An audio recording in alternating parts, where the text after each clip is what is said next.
Do you struggle with confrontation? Oftentimes that can be really scary, and yet oftentimes it's also necessary. So today we're going to talk about how to overcome fear of confrontation.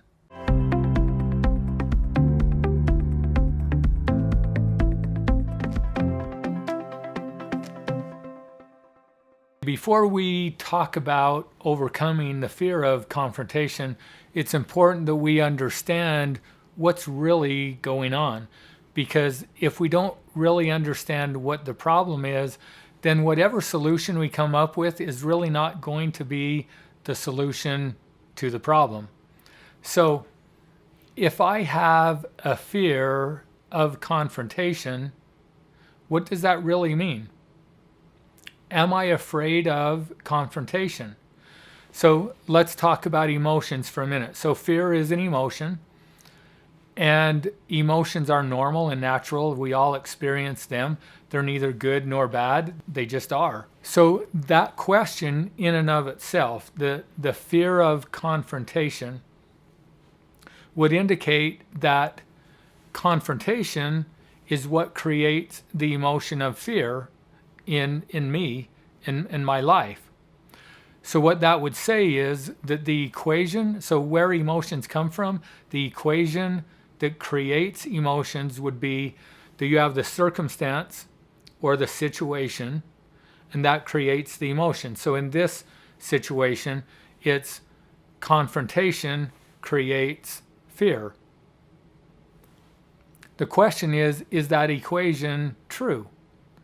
And here's the thing, we're on autopilot most of the time. So often we don't even think about it. So we don't even slow things down enough to examine or think about our premise or our question. So I'm afraid of confrontation.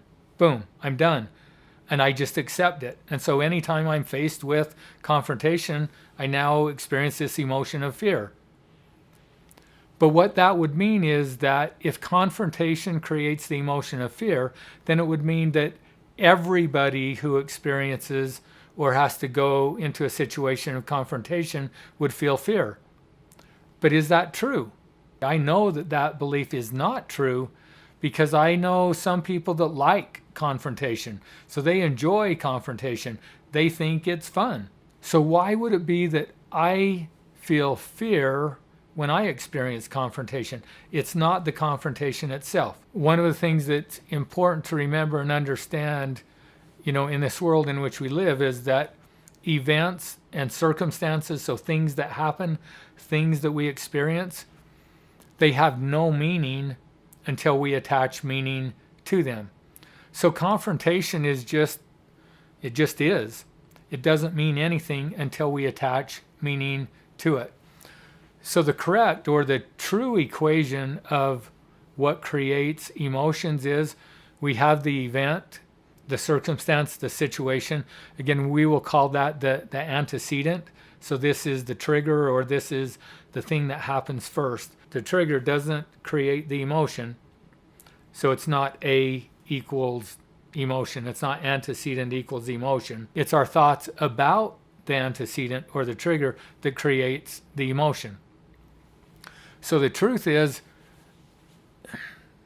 it's not confrontation that we're afraid of. It's the meaning that we attach to confrontation. It's the thoughts that we have about the confrontation that creates the emotion. So the truth is, we're creating the fear. It's not the confrontation that's creating the fear. So the cool thing about once we understand that is now we can solve it, because we can turn our brains on and we can begin to look at, okay, well, what am I afraid of? And so each one of us can do that. And your beliefs or thoughts about confrontation may be different than mine, and they may be different from somebody else's. So what I'm suggesting to you, if you struggle with confrontation, is to realize that it's not the confrontation in and of itself. It's your beliefs about the confrontation.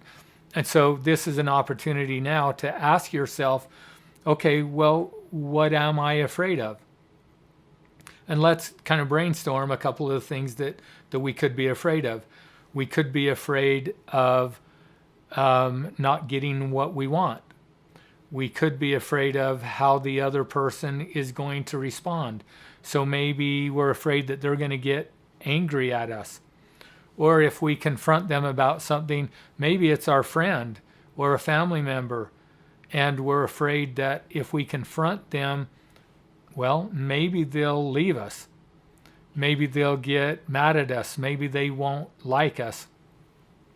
And so we're afraid that if we confront them about something, they're going to respond in a way that we don't like or that we're uncomfortable with. And again, if we're uncomfortable with that, again, we can now dig deeper and say, okay, what's my fear if they get mad at me? If we dig down deep enough, it may just be that what we're really afraid of is that if we speak our mind, if we hold somebody else accountable, if we say something that another person doesn't like, that maybe they will leave us. And maybe our value is connected to what other people think of us. And we're afraid of that rejection because then we're going to have to deal with that belief that we have that our value is based on what other people think. And we don't want to face that. And so we would rather hang on to these false beliefs that we're okay because of what other people think of us, instead of recognizing that, no, we're okay, period. The truth is, none of us are perfect. Each one of us is unique and individual, and that's the cool thing about us, is we are unlike anybody else. And what would this world be like if we were all like one another? We would probably not exist or not survive. So we need those differences that exist. If somebody gets offended or upset, angry at something that I say, it's important to remember that it has nothing to do with me. It has to do with the other person. So the other person is choosing their response based on where they're at in their own life. If I say something to them and they take offense, but my intent was not to offend them, then the truth is I can't offend them. They're choosing to be offended based on their own beliefs and their own feeling about themselves. If I take responsibility for that, now what I'm actually doing is taking away control or accountability from that person. I'm trying to assume responsibility and accountability for something that I am not accountable for and I have no control over.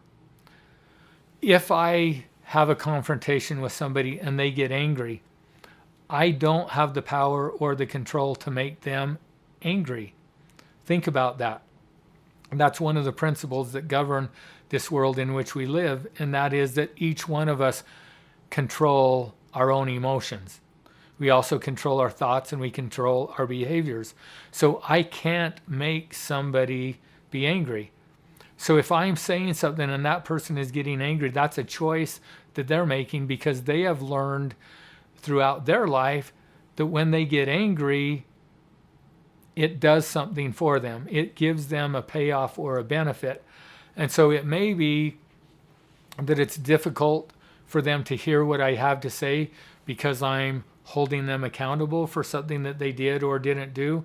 And maybe they feel bad about that and they don't want to face that feeling because they have a false belief that in order for them to be okay, they have to be perfect. Now they've made a mistake, which maybe means to them that they're not okay. So we create these patterns in our lives that are based on false beliefs, all with the goal to make us feel okay about ourselves and ultimately to be happy. And yet, unless those beliefs are based on truth, what happens is we create patterns of behavior that may seem to work for us in the short term, but in the long term only create more of what we don't like and more of what we don't want. So the solution to overcoming the fear of confrontation is to recognize and realize that it's not the confrontation. It's my thoughts and beliefs. And then when I understand that I have control over my thoughts and beliefs, that means I have control over myself. And I can change those thoughts and beliefs into such a way that I can actually be excited about going into a situation because I know why I'm really doing it. And if I'm doing it because I care about this person, I love this person, and I want our relationship to improve, I want this person to improve. If I'm a supervisor or an employer of somebody and I have a hard time confronting employees about substandard performance, am I really doing that person a favor by not talking to them about it, by avoiding it?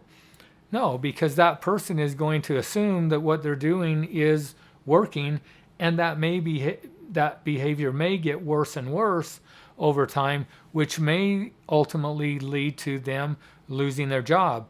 Whereas if I was caring enough about them and I understand the reason why I'm confronting them, and it is because I care about them and I want to help them, and then I realize that I don't control how they're going to respond, that's up to them.